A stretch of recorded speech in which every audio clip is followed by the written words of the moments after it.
My life has been nothing but change, possibly from the day I was born. I was born in the city of Calcutta to parents with British ancestry. And we moved from living under people's stairs to living with some of my mom's friends and moving from house to house, and sometimes being given a shelter and sometimes being asked to move on. We then moved to live in a proper slum, where, to give you just a general idea, approximately 3,000 people shared 3 toilets. That's where I grew up. So I've not only moved home and house and cities and countries and jobs, and even when I joined the banking sector, the business was sold 3 times, and 3 times you were sold with the business and had to accept those transitions and that change. But I'm still no expert on the subject. But all I am going to share with you today, based on my education, my upbringing, my work with the youth from many schools and universities, and also my work with the underprivileged, I've learned some real life lessons. And I'm here to just share a few of those with you today. My father was from the British Army. He served in the British Army, and he always taught us using songs and poetry and metaphors. And he always used to quote Aristotle and Einstein and Newton. He always used to teach us in that manner. And he believed that if you needed to get anything done, you need to apply the right force in the right direction. So when my brother started to actually skip school and spend most of his time at an internet cafe, my father had to really punish him and make him see right from wrong, good and bad. He was an excellent mentor. But he was also very strict, and he believed that sometimes you need to be cruel to be kind. Change is hard for very many people around the world.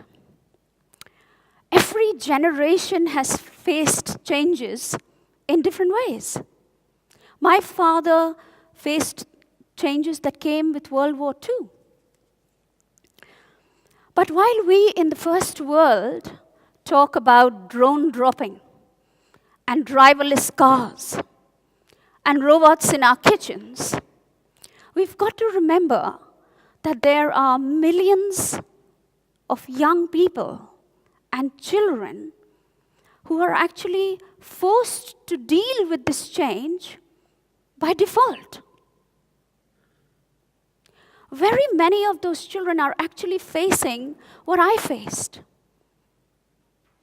One day you get up with your siblings, and the next day you get up with them gone. I lost 4 siblings to malnutrition and poverty, all before the ages of 6 months. You wake up one day with a little space called your home, and the next day you don't have even that to call your home. You're kept away from school for 8 and 9 months at a time. And suddenly your mom says to you, "You're back to school tomorrow." And you wake up with a cold sweat, thinking, how do I face that change? How do I manage? You know? And sometimes, worse still, some little ones are even getting up and finding themselves having to deliver responsibilities of a mother. I looked after my siblings at the age of 8. But my dad used to teach us, as I said, in very simple ways.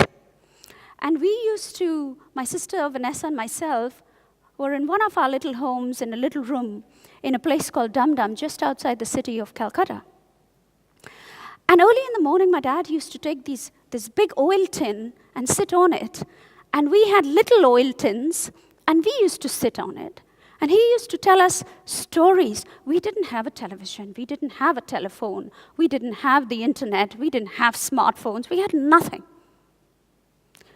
But while we sat there, he used to try to move that transistor radio really slowly so that he would get that signal coming in, and we would hear part of that song playing. And then he would bring out books and tell us these stories. So we grew up with books and that kind of education. Just last Sunday, I was reading this incredible article in the Times where it said that 22% of young men are retreating from real life and actually opting to live in virtual reality, in their virtual worlds. Why is this happening? The article talks about them having no meaning in their lives, no proper jobs to look forward to, no children, no proper relationships, and no support mechanism. They don't have that mentor, they don't have that caregiver, they don't have that father figure, that mother figure in their lives. And so they are retreating away from the world. They're not even on the statistics of unemployment anymore. But their happiness levels have gone through the roof. How sad is that? What we don't realize, and when I talk to young people every day, it is very difficult for them to deal with emotional problems. Sadness, loneliness, not being recognized, being secluded, not having anyone to talk to. You know, we all go towards pleasure and away from pain. But this article also talks about the fact that on a repeated basis, when we keep on playing these games and we keep on spending time on the internet, there's a process called grinding. And this actually releases more of the chemicals called dopamine in the brain, which we all need to function. All of us need it. But we all know what Aristotle says, that we are repeatedly, what we do. I joined the bank, many banks, and even now with people in India, and even youngsters here, I feel and I know that they have fantastic technical skills, but they lack communication.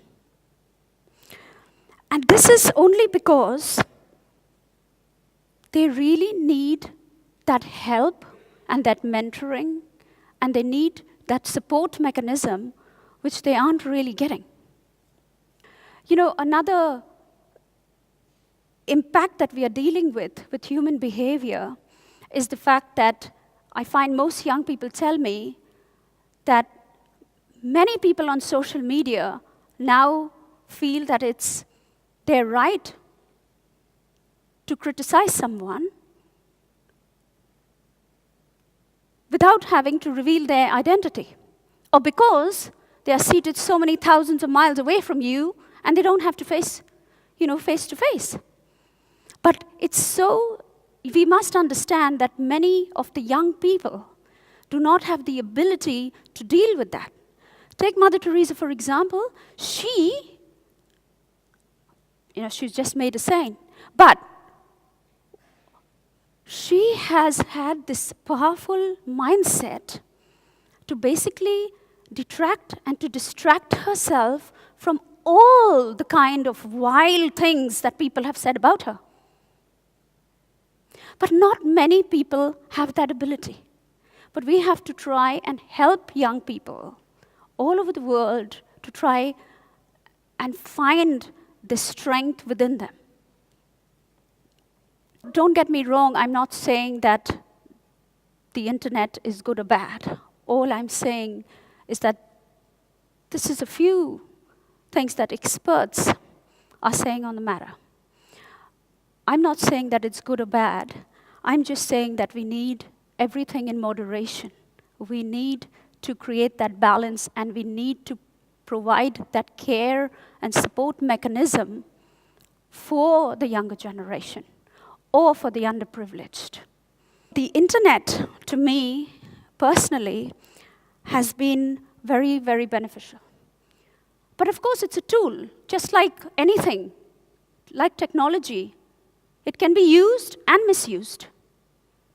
But to me, the internet, Skype, email, YouTube, Facebook Messenger has been extremely helpful.